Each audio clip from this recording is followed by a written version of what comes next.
Praise the lord. మన ప్రభువును రక్షకుడైన యేసుక్రీస్తు నామములో దేవుని ప్రియులందరికీ శుభములు. ఈ దినమందు దేవుని వాక్యాన్ని చదువుకుందాము. 51వ కీర్తన 2వ వాక్యాన్ని చదువుకున్నప్పుడు, నా దోషము పోవునట్లు నన్ను బాగుగా కడుగుము, నా పాపము పోవునట్లు నన్ను పవిత్రపరచుము. ప్రియా దేవుని బిడ్డలారా, రాజైన దావీదు ఒక దినాన తాను నివాసము చేయుచున్న మేడగది పైకి ఎక్కి తిరుగుతూ ఉన్నప్పుడు తన కన్నులతో ఒక పాపపు దృశ్యాన్ని చూశాడు. ఆ పాపమును చూసిన వెంటనే దావీదు మనసులో పాపము చెయ్యాలని ఆలోచన కలిగి తన కళ్ళతో ఏ స్త్రీని అపవిత్రముగా చూసి ఉన్నాడో ఆ స్త్రీతో దావీదు పాపం చేయటం జరిగింది. దైవజనుడు వచ్చి, నీవు పాపం చేశావు, తప్పు చేశావు అని చెప్పిన వెంటనే దావీదు పశ్చాత్తాపంతో తన పాపాన్ని ఒప్పుకుంటాడు.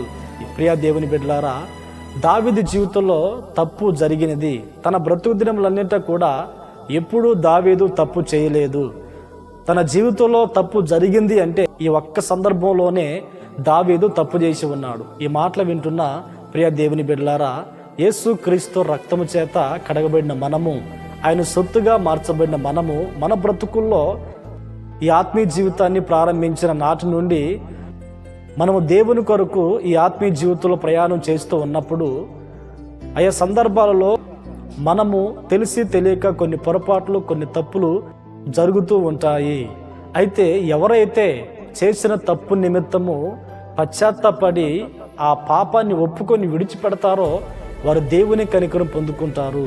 లేఖనం సెలవిస్తుంది కదా, అతిక్రమాలు దాచిపెట్టువాడు వర్ధిల్లడు, వాటిని ఒప్పుకొని విడిచిపెట్టువాడు దేవుని కనికరాన్ని పొందుకుంటాడు.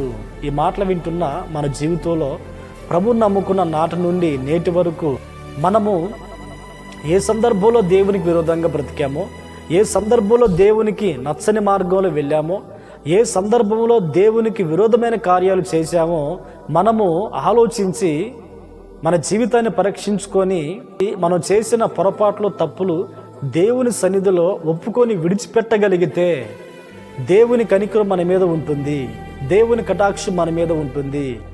చేసిన తప్పును ఒప్పుకోకుండా ఎవరైతే హృదయమందు దాచుకొని ఉంటారో మనుషులు చూడకపోవచ్చు, ఇతరులకు ఎవరికి తెలియకపోవచ్చు, కానీ ఆకాశమందున్న దేవుడు ఉన్నాడు. ఆయనకు మరుగైనది, ఆయనకు చాటైనది ఏదీ లేదు. భక్తుడిని దావీదు అదే మాట్లాడుతూ ఉన్నారు. నేను దోషము చేసి ఉన్నాను, నేను పాపం చేసి ఉన్నాను, నన్ను కడుగు, నన్ను పవిత్రపరచు అని దావీదు కన్నీళ్లతో చేసిన తప్పును బట్టి దేవుని దగ్గర పశ్చాత్తాపడుతున్నాడు. ప్రియ దేవుని బిడ్డలారా, మనము కూడా మన ఎదుట దేవుని వాక్యం ఉన్నది. మన దేవునికి అప్పగించుకొని నా పాపాలు క్షమించు, నన్ను పరిశుద్ధపరచు, నన్ను శుద్ధునిగా చేయి అని మనము దేవుని సన్నిధిలో అడగగలిగితే వాక్యము చేత దేవుడు మనల్ని పరిశుద్ధపరుస్తాడు. దేవుడు తన ఆత్మచేత నింపి మన హృదయాన్ని నూతనపరుస్తాడు, పాపాలను క్షమిస్తాడు, తప్పులను క్షమిస్తాడు. కనుక ఈ మాటలు వింటున్న మనము దేవుని పాదాలు పట్టుకొని మనం చేసిన అపరాధములు, మనం చేసిన తప్పులు ఒప్పుకొని విడిచిపెట్టగలిగితే దేవుని కనికరము మన మీదకి వస్తుంది. దేవునికి మహిమ కలుగునుగాక.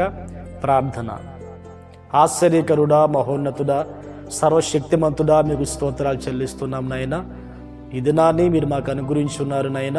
ఈ దినమందు మమ్మల్ని మేము పవిత్రపరచుకోవడానికి మీరు మాకు అనుగ్రహించిన అవకాశాన్ని బట్టి స్తోత్రాలు చెల్లిస్తున్నాం నాయన. మీ వాక్యము చెంతకు మేము వచ్చి ఉన్నాము. మా హృదయాన్ని, మా ప్రాణాత్మ దేహములను నా తండ్రి వాక్యము చేత, పరిశుద్ధాత్మ చేత మమ్మల్ని శుద్ధి చేసి పరిశుద్ధపరచమని ప్రార్థిస్తున్నాం.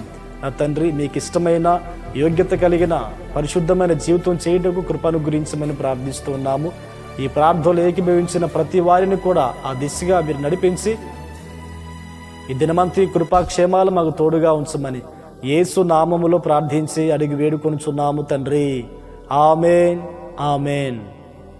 మరిన్ని ఆత్మీయ సందేశాల కొరకు షిలోహు సన్నిధి అనే మా ఛానల్ని లైక్ చేయండి, షేర్ చేయండి, సబ్స్క్రైబ్ చేసుకునండి. దేవుడు మిమ్మును దీవించునుగాక. ఆమేన్.